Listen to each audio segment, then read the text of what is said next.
Kabayan, walang gutom sa Pilipinas. Wika ng isang pantas at dalubhasa sa produksyon ng pagkain. Sa Pilipinas, anya, lahat ay tumutubo. Marami ang maaaring pakinabangan.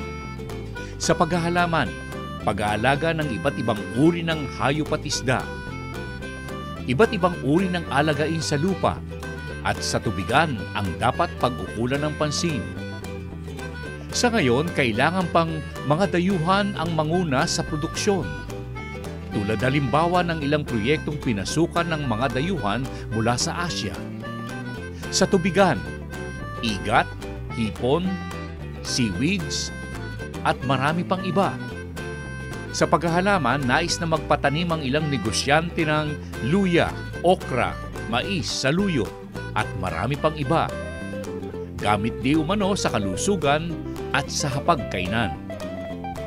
Naroroon din ang ilang dayuhang pinasukan ng produksyon ng dikya o jellyfish na gamit naman na appetizer sa mga kainan. Kamakailan kabayan, nakaugnay ng ating alamin ang ilang namumuhunang dayuhan na nais na pumasok sa produksyon ng pagkain sa hayop. Nagamit naman ang buong halamang mais. Kung kaya't masasabi nating paraiso sa produksyon ng pagkain ang ating bansa. May mangilan-ngilang pamahalaang lokal na nagbibigay ng pansin pa rin sa pananakakan at pangisdaan. Ganoon din sa pangingisda. Sa ngayon po, nakatuon po ang kagawaran ng pagsasaka sa ilalim po ng bayan ng Gimba sa mga pag-aalalay po sa ating mga magsaka. In terms of rice production, tinutulungan po natin sila. Okay. In terms of vegetable, we provide din po sa kanilang vegetable seeds, kamukha po ngayon sa nakikita ninyo. In terms of livestock, mayroon po tayong dispersal program sa baboy, sa kambing, at saka po sa manok. In terms of fisheries, mayroon po tayong fingerlings na ibinibigay para po sa mga small backyard fish pan owner po natin. Gusto po kasi natin na habang iniintay ang palay, meron din pong isda na sasabay sa kanila. And later on, magiging problema na lang nila ay nalaman pong bagong na pagtitimpla na. Kasi we have the vegetable din po dito. Pero itong bayan ng Gimba, ano ba to? First class municipality First class, or third class? First class municipality po kami. Ang total area po namin, ang bayan po ng Gimba ang pinakamalaki in terms of rice area. 15,532. And we are a 3 times Rice Achiever Awardee recipient. Pero sa inyong lugar, sa Nueva Ecija, sa nakikita ko, ang dami mong proyektong binanggit. Kaya ba ng tanggapang lokal? Ay, kayang-kaya po yan dahil ang aming punong bayan napaka-aktibo po pagdating sa pag-alalay sa mga magsasaka at sa constituent ng bayang Gimba. Okay. Mga gaano kalaki, gaano kalawak ang agricultural and fishery sector ng Gimba? 15,532 po, yun po ang ating rice land area. Ang ating po namang corn land area is 210.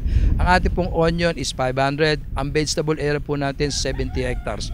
So lahat po na ito will integrate into one. Dinediretso po natin yan sa pamilyang bayan natin na makakatulong naman din po sa ating mga nagtatrabaho sa bayang Gimba. We cater it to the people of Gimba. Okay, nabanggit mo ang mais. Meron kaming mga nakaugnay na mga taga-Korea, no? Naghahanap sila ng mga 200 hectares para tamnan ng corn. For corn seeds production. Seeds ha? Siyempre hybrid yan. Magtatanim sila ng mga seeds at siguro i-export ito o kaya dito gagamitin ng iba. Meron bang contiguous area na 200 hectares dito at ito ba ay hindi binabaha? Meron po kami maituturo na contiguous area dito po sa Leneg boundary ng Kuya po. Pero hindi 200? Maybe meron po kami 100 contiguous. Right now po may makikita tayo 50 hectares contiguous area na ngayon po may tanim. Hindi mahihirapan sa patubig sa panahon ng pagtatanim ng mais? Hindi naman po dahil meron po kami deep well irrigation. Okay. Ang sabi nga nila, sila raw ang bahala sa lahat ng mga equipment. Pero maganda ito para sa ating livelihood program, di ba? Kung pag-uusapan natin ng OTOP na binanggit ito isang kasama ko, ay yung One Town One Project, ano ang maipagmamalaki mo? Dito po sa Otto, we started with mushroom. Meron po kaming mushroom dito as one of our one-ton-one product. And then dinidevelop din po namin na kung po pwede namin maikon dito sa bayan ng Gimba, na rin pong onion. Dahil ito pong onion na ito, kahit po paano, ay nakapagsusupply po kami sa ating pamilyang bayan ng Nueva Ecija sa Sangitan. Anong particular proyekto at programa ang pwede nating isama sa Community Development Project? Sa Community Development Project po, tinetrain po natin ang ating mga kabataan dito. Dahil meron po akong yung 4H Club. Meron din po ako ng buhay po yon. Meron po tayong SK Group.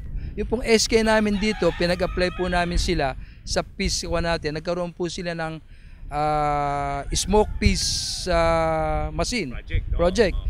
At pamagitan po nito, itinrain po namin yung komunidad na yon, sila na bumibili ng isda, sila na po yung nagtitinapa. So we have the outlet po dito, meron po kaming organic trading post. Although dito po dinadala yung produkto, pero tinutulungan po natin ito para mag-sustainable program sa komunidad.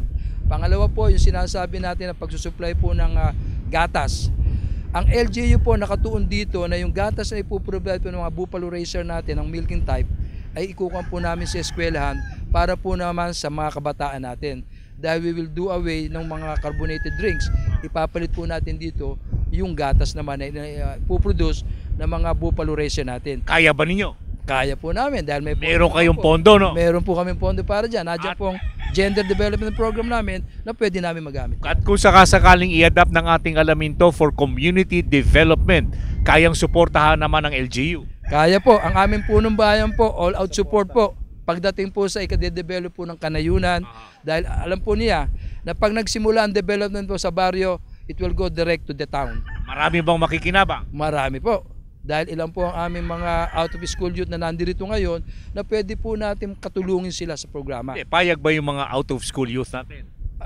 Yung po mga iba na talagang... Nasampulan nyo na? Yes, nasampulan po namin. Right now, nandun po sila sa smoke peace operation. Yung po namang iba, nandun po sila sa milking stage ng pag-deliver ng gatas. Kaya... Nasaan yung mga project na yan? Yung po nga, nandito po sa may Ice Lumboy.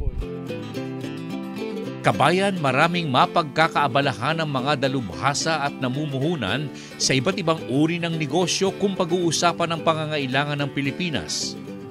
Napag-iiwanan ang sakahan at tubigan. Nauuna ang mga proyektong madaling pasukan na halos ang nakikinabang lamang ay mga negosyante at hindi buong sambayanan. Kabayan, pag-ugulan po natin ng panahon at pansin ang lahat ng ito na ating nabanggit. Mula sa palatuntunan, ating alamin.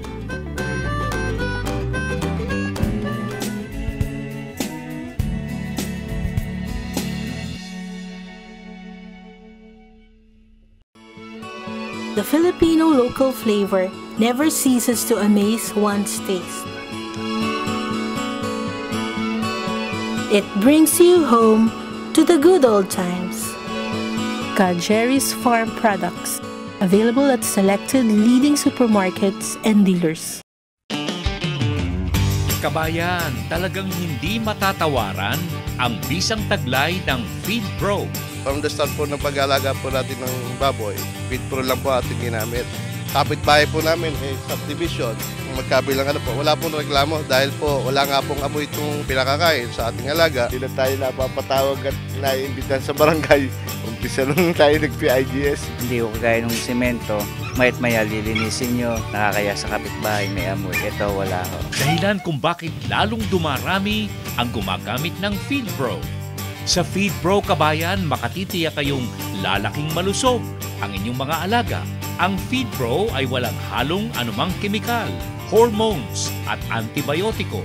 Lahat ng sangkap ay tungo sa likas na pagpapalaki ng inyong alagang baboy. Likas din ang paraang gamit. PIGS, Profitable Innovative Growing System. Bawas gastos, bawas trabaho at halos walang masamang amoy. Kaya kabayan, pumaris na sa mga gumagamit ng Feed Pro. Lahat sila ay nasisiyahan. Mag-Feed Pro na, kabayan! Ang isusunod po natin, kabayan, mga paliwanag para sa mga nagnanais na pumasok sa pag-aalaga ng mga magagandang uri ng baboy sa inyong kawan.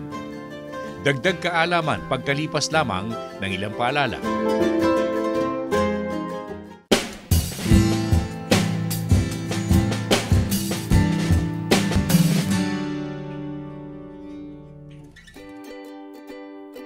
Alam po ninyo kabayan, kamakailan napadako ang ating alamin sa ilang alagaan ng baboy sa Ilocos Sur na kung saan ay nakita naming hanggang sa ngayon ay hirati pa rin ang mga backyard raisers sa paggamit ng mga mahihinang uri ng inahin sa kanilang mga kawan. Kung ilang saling lahi na ay hawak pa rin sa kanilang alagaan. Kung kaya't ang mga nakukuhang palakihin ay mabagal lumaki, masasakitin at pinagkakagastahan ng malaki. Nababalam tuloy ang pagdating ng kita at pagbawi sa mga gastusin. Kung kaya't dito'y naipayo ng ating alamin na kailangang unti-unting baguhin ang sistema at magsimula muli ng mga kawang may matataas na uri ng alagain. Simula sa mga inahin o kaya'y barako. At kung palakihin, siguruhin ang mga ito ay nagbumula sa mga matataas na uri ng lahi sa mga breeder farm. Diba, meron tayong tinatawag na mga junior gilt, junior boar ba? Junior boar at saka senior boar. Anong pagkakaiba ng dalawa? Yung junior boar, ranging from 8 months old yun to mga 14 to 16 months old. Junior boar sila. Pag senior boar, pagka let's say 18 months and over, yon senior boar na yon. Ano ang peak performance nila sa isang cycle? Mga anong edad nila hanggang ito ay pwede nang sabihin natin, ikakal na natin ang mga boar? Ay kakalma yan pagka mga 3 years old na. Pagka over 3 years old, up from 18 months old up to 2 years or 2 years and a half, senior boar sila, highly productive sila. Kung kukuha ng boar yung mga nag-aalaga natin, kailan natin masasabi na yung pwedeng dapat palitan na ang kanilang mga barako? Ay depende yun Pagka yung quality ng similya hindi na maganda, mahina ng gumalaw, yun, kailangan ng palitan. Pero meron namang mga barako, 3 years old, 3 and a half, pwede pa. Hanggat maganda yung quality ng similya, okay pa rin yung katawan, magagamit pa rin yun. Anong ibig mo sabihin sa maganda pa yung similya, gumagalaw pa ito? Pagka madami pa yung similya, malakas pa yung galaw, yung volume ng similya, madami pa, yun, pwede pang gamitin yun. Kabayan, totoong may kataasan ng presyo ng mga matataas na uri ng inahin at barako, subalit ito ang susi ng tagumpay sa ating alagaan.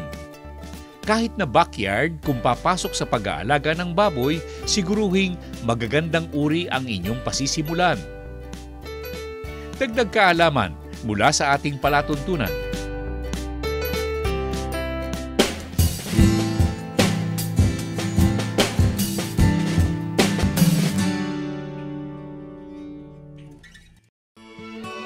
The Filipino local flavor never ceases to amaze one's taste.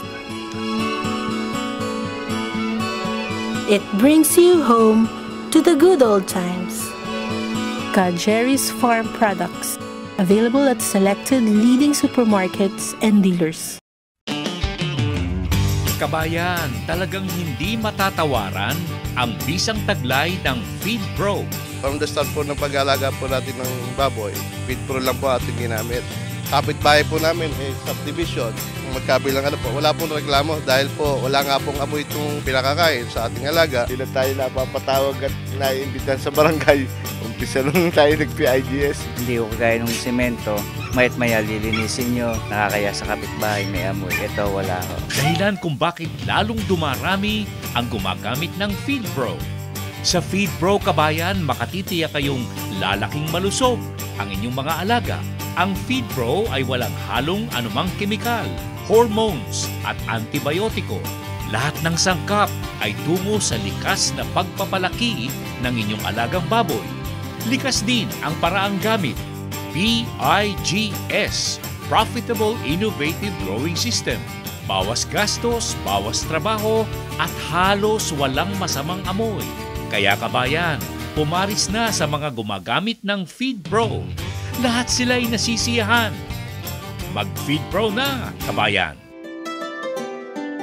Mamaya kabayan, mga sagot sa mga tanong at kahilingan mula sa mga taga-subaybay ng ating palatuntunan. Q&A, pagkalipas lamang ng ilang paalala.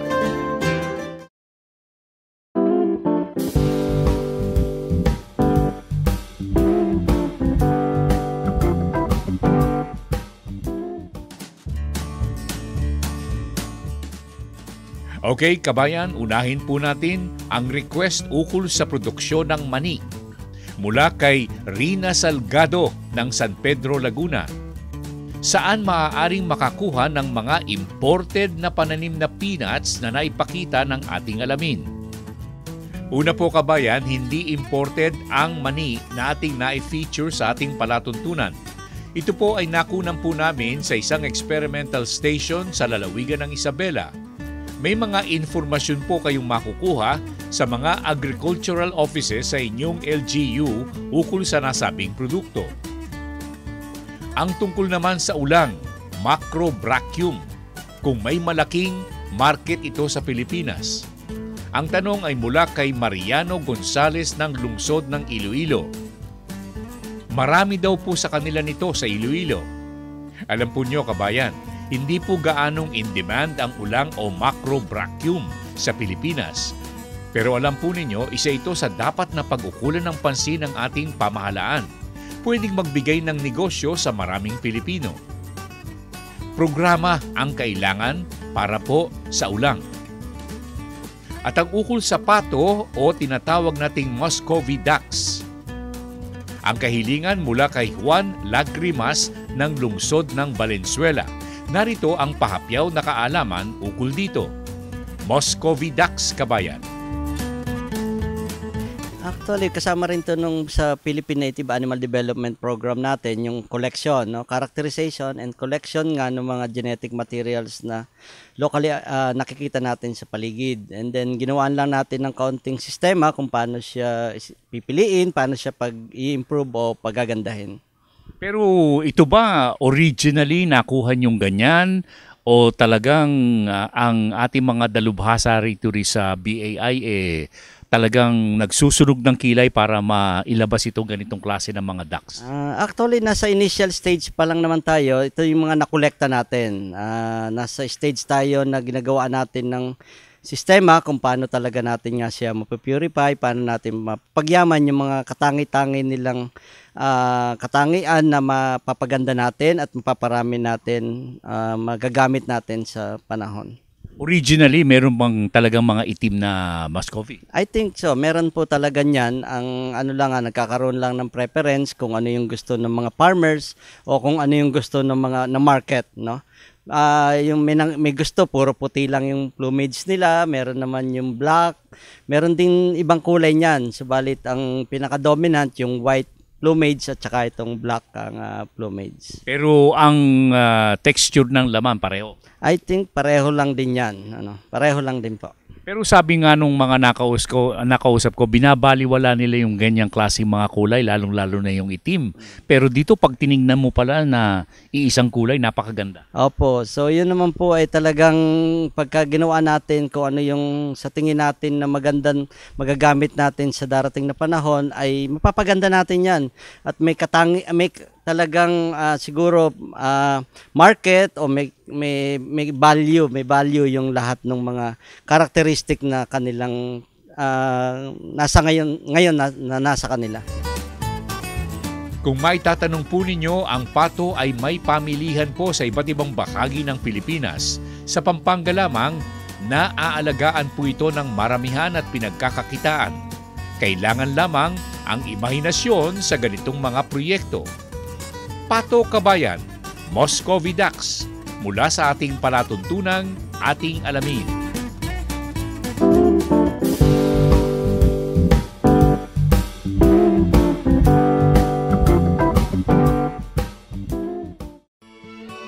The Filipino local flavor never ceases to amaze one's taste.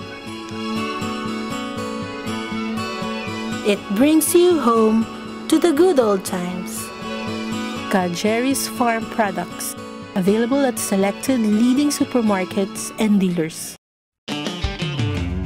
Kabayan, talagang hindi matatawaran ang bisang taglay ng Feed Pro. From the start po ng pag-alaga po natin ng baboy, Feed Pro lang po ating ginamit. Kapit-bahay po namin, subdivision, magkabilang wala pong reklamo dahil po wala nga pong amoy itong pinakakain sa ating alaga. Hindi na tayo napapatawag at naiimbitan sa barangay. Umpisa nung tayo nag-PIGS. Hindi ko kagaya ng semento, mayat maya lilinisin nyo, nakakaya sa kapitbahay, may amoy. Ito wala ho. Dahilan kung bakit lalong dumarami ang gumagamit ng Feed Pro.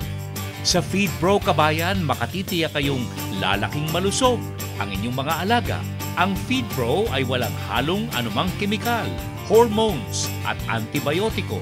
Lahat ng sangkap ay tungo sa likas na pagpapalaki ng inyong alagang baboy. Likas din ang paraang gamit. PIGS, Profitable Innovative Growing System. Bawas gastos, bawas trabaho at halos walang masamang amoy. Kaya kabayan, pumaris na sa mga gumagamit ng Feed Pro. Lahat sila ay nasisiyahan. Mag-Feed Pro na, kabayan! Mamaya kabayan, demonstration po ukol po sa mga nahihiling na seminar sa ating palatuntunan, GSK, pagkalipas lamang ng ilang paalala.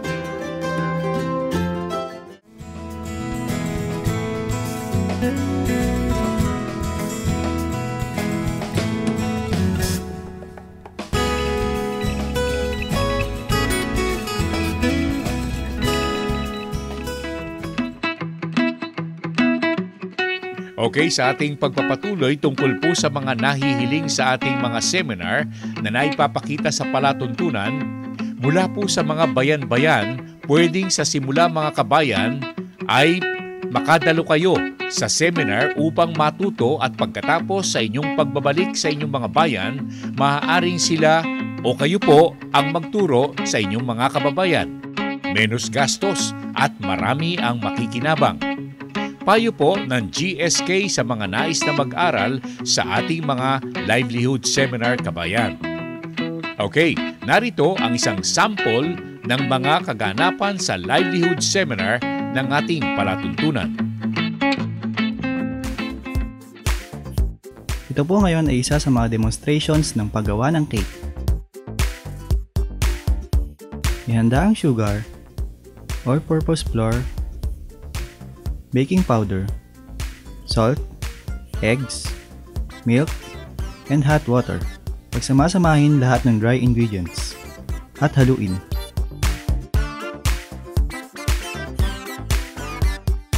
Pagkatapos haluin, ilagay ang hot water. Maaari na itong i-bake. Pagkatapos i-bake, maaari na itong kortehan at pahiran ng icing ayon sa ating kagustuhan at paggagamitan. Ganito po ang finished product ng ating cake. Alam po ninyo kabayan, sa mga livelihood seminar, madali po kayong matututo at mabilis kayong makapagtatayo ng hanap buhay o kaya'y proyekto. Kahit na sa maliit na puhunan lamang, pwede pong magsimula.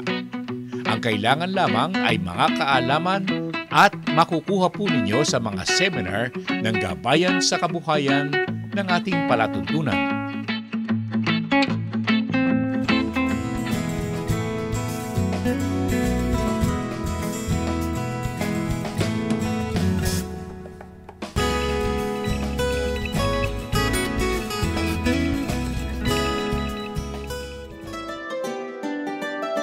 Mamaya kabayan, muli po nating babalikan ang bayan ng Tagudin sa Ilocos Sur. Talakayan sa Pulong-Pulong Pangkabuhayan, pagkalipas lamang ng ating alamin Advertisers Directory.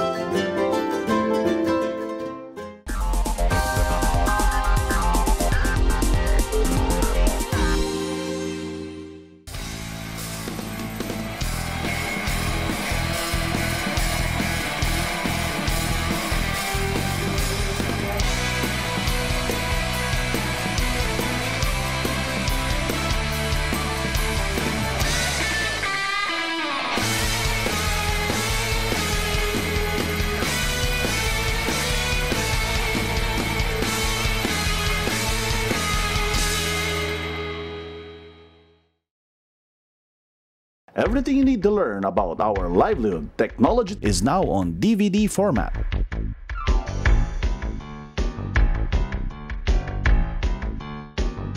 Get your copy now at the following branches.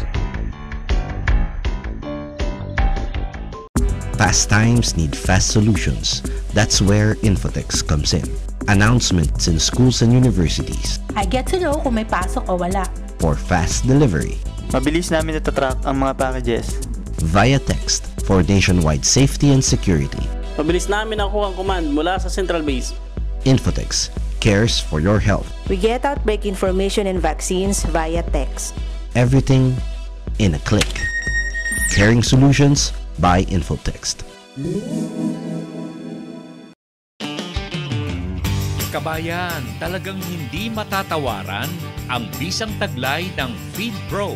From the start po ng pag-aalaga po natin ng baboy, FeedPro lang po ating ginamit.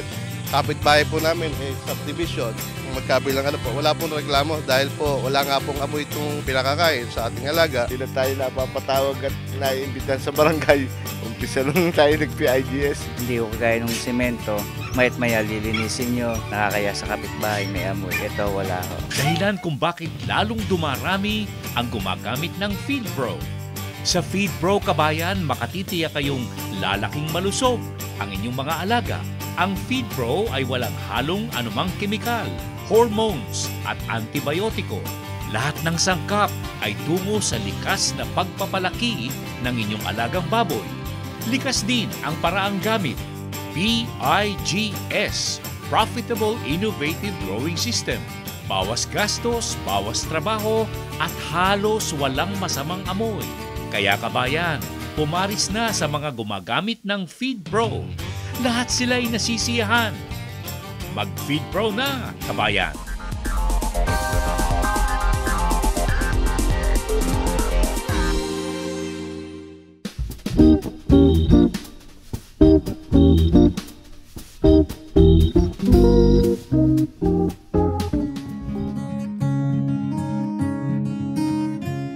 Kabayan, kamakailan, naganap ang isang pulong-pulong sa bayan po ng Tagudin sa Ilocos Sur. Dumalo ang ating pong mga nag-aalaga ng baboy doon at doon sa mga nais na makaalam ukol po sa pakaing FeedPro at PIGS. Sa kabilang dako, nangako ang kanilang Vice Mayor na kanyang isusulong ang mga maayos na paraan sa pag-aalaga ng baboy at bibigyan po ng suporta ang mga proyektong magbibigay pakinabang sa kanilang nasasakupan. Bago po ang lahat, nagpapasalamat po kami sa inyo, Ka Jerry. Alam ko na marami po sumusubaybay sa mga palatuntunin nyo. Last time lang doon sa babuyang walang amoy sa Ilocos Sur, yun yung last time na tinitignan namin dito. We are hoping sana na magkaroon rin ng pagkakataon na maipahatid rin sa amin kung ano tong FeedPro na to. Kaya gusto namin, ngayon po nagkatotoo yung dalangin namin. Maraming salamat po. Kasi sa pamamagitan po ng palatuntunin na to, matutulungan po natin itong mga kababayan namin sa bayan ng Tagudin ng tamang pag-aalaga ng baboy, tsaka kung ano yung tamang ibibigay na provision o pagkain ng kanilang aalagaan para po sa ganun yung buhay nila ay umangat. Yun po yung number 1 na target natin dito. So sa mga kababayan po namin, wag po muna tayong magagaling-galingan. Sila po yung nakakaalam kung ano yung mga dapat nating gawin patungkol po dito sa ating gagawing programa tungkol sa babuyan na to. Sana maging alerto kayo. Wag po kayong matutulog. Sana itong programa na to yakapin nyo po. Katulad po nung aming apila sa kahit anong sektor sa lipunan namin. Maapila kami na sana lahat ng programa na ibinababa ng aming lokal na pamahalaan sa pamumuno po ng mayor namin, si Mayor Bunuan, sana po yakapin nyo. Wala naman po kaming ibang iniisip, kundi yung mapabuti po yung kalagayan ng bawat isang taga-Tagudin po. Kasama din ang ilang palitan ng kaalaman ukol sa nasabing paksa. Ano ang full name po ninyo? Natividad El Quaresma. Natividad El Quaresma. Libtong, Tagudin, Ilocos Sur. Libtong, Tagudin, Ilocos Sur. Nag-aalaga po kayo ng baboy? Siyempre naman. Mga ilang baboy po at inahimba o palakihin? Sa ngayon, isa pa lang, buntis. Ano ang inahin sa Ilocano? Takong. Ha? Takong po. Takong po. Ayan. Ha? Takong po. Bakit takong po? Buntis nga yan eh. Ay, ibig sabihin, pagka buntis ang inahin, takumpo. Ayun, okay ha. Pagka hindi buntis ang inahin, ano? Palakihin. Talakihin. Palakihin. Hindi, inahin eh. Inahin. Ang palakihin yung grower. Yung inahin, nanayon. Pagka buntis, takumpo. O, di ba? Pagka hindi ba buntis, ano? Yung dalaga pa rin yun, dalaga. Hindi pa buntis eh. Dalaga pa rin yun. Ano pagka dalaga?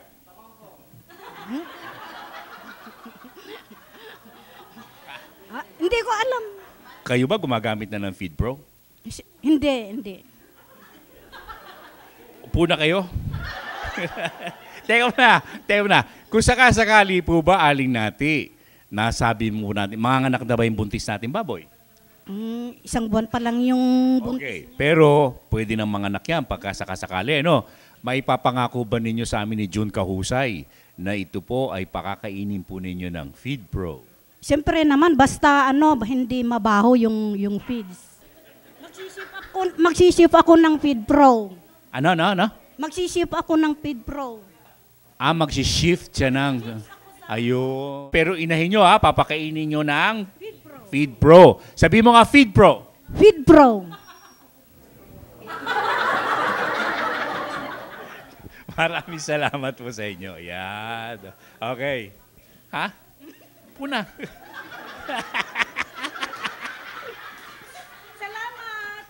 Salamat. Sabi niya. Okay, kabayan ko. Ang inaasahan ko kanina, bago magpunta ako rito, may tuturo ninyo kung paano ang paggawa ng babuyang walang masamang amoy. Yan po At saka kasi, ang sinabi nyo kanina, lagyan ng ipa, pero siguro naman mayroon pong recommended na thickness.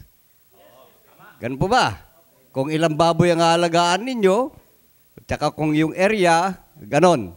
Yun po inaasahan ko, kaya siguro nalimutan nyo lang, kaya pakigawa lang po, pakibigay lang po yung impormasyon sa ating mga kababayan dito. Alright, so ang kapal talaga ng ipa, dati nung nagsisimula pa lang kami, talagang hinuhukay po yan. Pagkatapos, yung hukay niya ay, kung di ako nagkakamali noon, hanggang hita ang lalim. Nung makita ko, sabi ko, hindi natin gagawin yan. Kasi nga po yung ulan, minsan pumapasok ang water, nagiging putikan sa loob. Sabi ko, pagka magtatayo kayo ng kulungan, hanapin po ninyo ang isang area na medyo mataas, na hindi doon dadaluyan ng water. Okay? At huwag nyo na pong huhukayin. Kung ano po yung pantay ng lupa, ipatong nyo na lang ang ipa. So gaano kakapal? Dati, sa mga experiment namin, pinakikita namin, dalawang pie. Kabayan, ng isang paksang tinalakay doon sa pulong-pulong pangkabuhayan ay ang paggamit ng mga gamot tulad ng antibiotic. Hindi po maiiwasan ng mga ito, lalo na kung nagkakasakit ang inyong mga alaga sa kawan. Ang pinakamagandang payo ay kailangan din po ang pakikipag-ugnayan sa mga veterinaryo ukol sa pagkakasakit ng inyong mga alagain. Kabayan, payo po mula sa ating palatuntunan at FeedPro sa ating extension service ng ating alamin.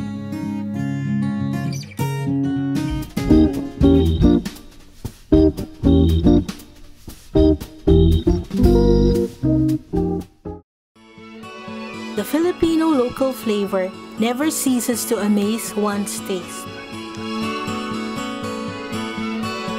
It brings you home to the good old times. Jerry's Farm Products, available at selected leading supermarkets and dealers. Kabayan, talagang hindi matatawaran ang bisang taglay ng Feed Pro. From the start po ng pag-alaga po natin ng baboy, Feed Pro lang po ating ginamit. Kapitbahay po namin, subdivision, magkabilang wala pong reklamo dahil po wala nga pong amoy itong pinakakain sa ating alaga. Hindi na tayo napapatawag at naiimbitan sa barangay.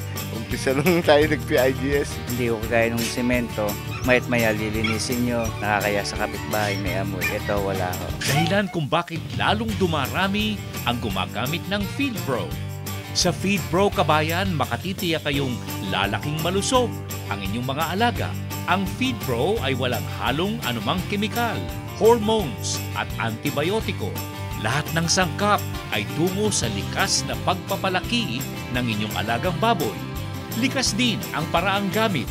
PIGS, Profitable Innovative Growing System.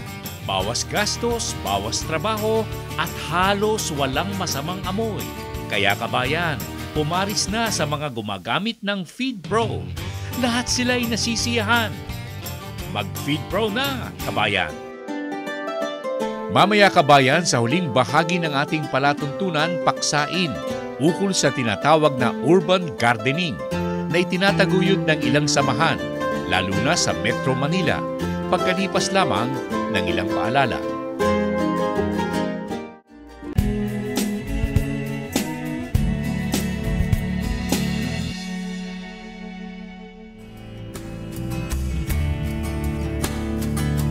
Okay, sa ating pagpapatuloy kabayan, kamakailan ay nakaugnay ng ating alamin ang pamunuan ng pahayagang Manila Bulletin na naglungsad kamakailan ng isang proyektong naghihikayat ng mga urban dwellers o mga residente na makilahok sa pagtatanim ng mga halamang gamit sa hapagkainan o kaya'y mga halamang magbibigay ng kita at aliw sa mga papasok dito.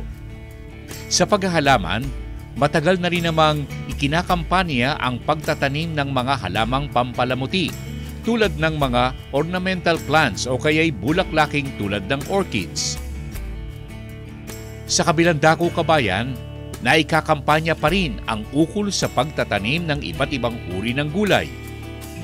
Noong mga naunang panahon, ito po ay tinawag na Green Revolution na nakatawag ng pansin ng ibang bansa sa iba't ibang bahagi ng daigdig. Bagamat naglaho sa mga nakalipas na taon, naritong muli ang kawangis na proyekto na kanilang tinawag na urban gardening. Ang objective nito, ng event na ito, ay yung para sa mga mahihilig at sa mga may passion sa agrikultura, lalo na sa pagtatanim, lalo na sa mga farmers at yung mga mahihilig din sa mga halaman. Actually, iba-iba yung mga makikita natin dito. So, iba-ibang klaseng exhibitors na nag-join sa show na to. Meron po tayong mga producers, meron tayong mga equipments, at meron tayong mga organic and non-organic products na, magiging interest kayo pagka nagpunta kayo dito sa event na to. Malaki ang magiging epekto nito kasi magkakaroon ng karagdagang interest sa pagpa-plant or pagtatanim. At the same time, yung pagtatanim natin dito sa urban or sa malapit sa kabahayan natin ay naging posible pala to na pwede natin gawin na kahit sa bahay lang natin or sa condo, pwede tayong magtanim. At the same time, yung agriculture, maganda yung discipline na nangyayari sa mga panahon na ito. Malaki may tutulong nito kasi lalo sa mga ordinaryong tao na hindi masyado mahilig sa pagtatanim, kakaroon ng na-add yung awareness sa pagtatanim at the same time, yung knowledge sa agriculture, technology, and yung mga potential source of income na makikita mo na sa pagtatanim pala ay maganda pala ang magiging epekto nito. Sa ngayong taong na to, this is our first event this year dito sa Trinoma Mall sa Quezon City. Ang next stop namin will be sa provincial naman, sa Davao, SM Davao, July 15 and 16. And then the last stop namin will be on September 17 and 18. Dito rin sa Metro Manila pero sa Market Mall. Urban gardening, green revolution, pagtatanim ng iba't ibang uri ng halaman sa mga kalunsuran, nagbibigay ng pakinabang at aliw sa maraming Pilipino. Ang kailangan lamang ay focus, kabayan. Matamang pansin, determinasyon, huwag yung ningas-kugon, huwag pagsawaan ang mga nasabing proyekto. Sapagkat tulad ng sa ibang bansa, nagbibigay ng hanap buhay sa marami at panagot sa hapagkainan. Nagpapaganda pa ng kapaligiran at napapakinabangan ang mga espasyong nakatiwangwang lamang. Green Revolution, Urban Gardening, mula sa palatuntunan, ating alamin.